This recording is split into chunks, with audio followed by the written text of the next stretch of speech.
के अलावा खबरों के लिहाज से कौन से स्टॉक्स फोकस में रहेंगे वो बताने के लिए अब हमारे साथ शरद जुड़ चुके हैं स्टूडियो में। शरद, गुड मॉर्निंग। सबसे पहले एक नतीजे जो आए हैं वो बताएं और उसके अलावा stocks and news. Good morning Ashisha. तो वारी एनर्जीज लिस्टिंग हुई थी, बहुत ज्यादा इसमें नॉइज था, स्टॉक में अच्छी मोमेंटम आई, थोड़ी करेक्शन भी अभी हुई है, लेकिन इनके Q2 नंबर्स क्या है वो मैं पहले बता देता हूँ आपको। यहाँ पे देखें तो largely inline set of numbers आए हैं। अभी अभी जो है एनालिस्ट कवरेज आया है, तो उतना हम लोग डिटेल पे नहीं जा सकते कि कंसेंसस एस्टिमेट्स क्या रहेगा, बट जो दिख रहा है हमको वो दिख रहा है कि मार्जिन्स पे जो एक अच्छा मूवमेंट आया है, लगभग आप 100 बेसिस पॉइंट से ज़्यादा का उछाल आया है। वही प्रॉफिट देखें तो 17% बढ़ गया है। तो बॉटम लाइन नंबर्स और एबिटा नंबर्स तो स्ट्रॉन्ग आए हैं। ऑर्डर बुक जो है 20 गीगावाट्स का है। ये एक इंपॉर्टेंट पैरामीटर होता है जब आप जो है सोलर रिलेटेड कंपनीज को देखते हैं। और इम्पॉर्टेंटली एक बोर्ड ने इन्वेस्टमेंट लगभग 600 करोड़ का एक इंफ्रा और कनेक्टिविटी को लेके जो है अनाउंस किया है। इसमें कैपेसिटी एडिशन का नहीं कुछ जिक्र किया गया है, तो ये मैं पहले ही आपको बता देता हूँ। तो largely inline set of numbers आए हैं और पहली अनाउंसमेंट है, तो ओवरऑल जो है अच्छे ही लग रहे हैं नतीजे। बिल्कुल। तो लेकिन शरद, इसके अलावा खबरों के लिहाज से कौन से स्टॉक्स फोकस में रहेंगे? जी बिल्कुल आशीषा, सबसे पहले जो है जी पे जो है नज़र रखिएगा। अब जी में बहुत डेवलपमेंट्स हो रहे हैं। अब जो है इंटरेस्टिंगली पुनीत गोयनका ने रिज़ाइन कर दी अपनी पोस्ट एमडी से, लेकिन अब वो सीईओ के दम पे आने वाले हैं कंपनी में, और पूरी जो उनकी फोकस रहेगी वो ऑपरेशनल कैपेबिलिटीज़ को बढ़ाने के लिए रहेगी। जो ऑपरेशनल रिस्पॉन्सिबिलिटीज़ होते हैं दिन के डे टू डे काम, उस पर फोकस रखेंगे। तो ये एक इंपॉर्टेंट डेवलपमेंट ज़रूर है। पीएसयू स्टॉक्स को अपने नज़र में रखिएगा, क्योंकि कल रात को दीपक ने इम्पॉर्टेंट रिलीज़ दिया है जहां पे उन्होंने कुछ ईज़ किए हैं, कुछ rules, buyback, share split, dividend, bonus guideline के लिए। इन टोटल अगर सिंपल वर्ड में बताऊं तो वैल्यू क्रिएशन शेयर होल्डर्स के पीएसयूज़ के लिए ये पॉजिटिव है।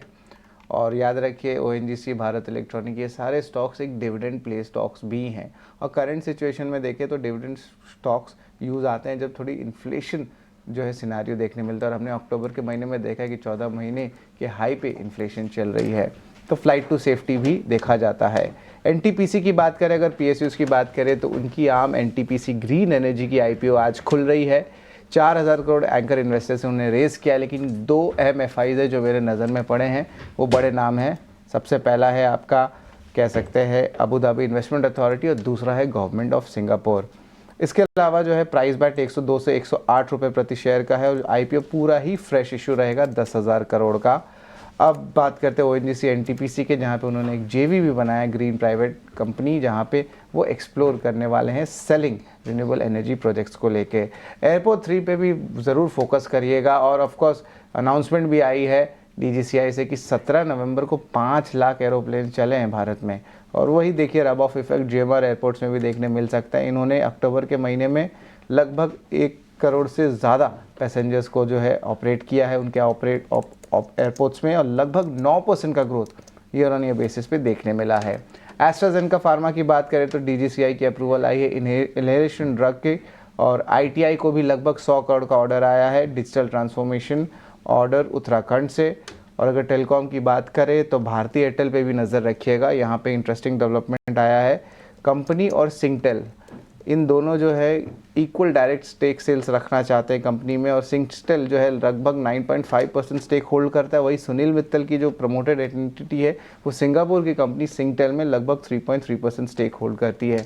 बेसिकली थोड़ी शेयर होल्डर्स की वैल्यू अनलॉकिंग का एक्सरसाइज चल रहा है सिंगटेल का, तो उसमें भी थोड़ी सी जो है चेंजेस आपको शेयर होल्डिंग की भारतीय एयरटेल में दोनों ही सेगमेंट्स में देखने मिल सकता है। और आखिर में एमएनएम भी फोकस में रहेगा।